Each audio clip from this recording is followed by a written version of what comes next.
We're going to demystify PowerPoint and turn you into a pro in just a couple of minutes. Okay, so that blank screen can be intimidating, right? But don't worry, it's surprisingly easy. All right, first things first. Open the app, and let's start blank. Pro tip, save it immediately. Seriously. Let's start by giving our presentation a title. We're going to plan a trip to some vacation spots. All right, time to add more content. Hit that new slide button and just pick a layout.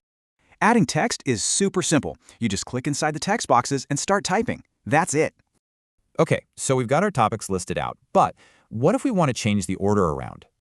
It's so easy. You just drag and drop the slides in the side panel. Instant reordering. So our presentation is functional, but it looks a little plain. Let's fix that with just one click.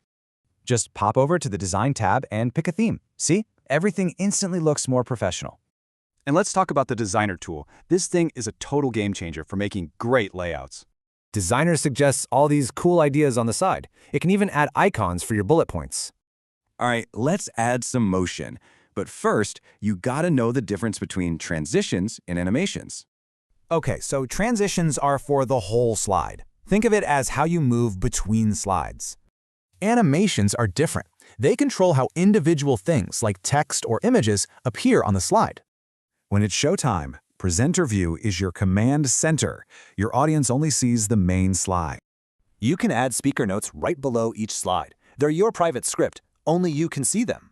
And you've got two great ways to practice: Rehearse with Coach and the Record Slideshow feature.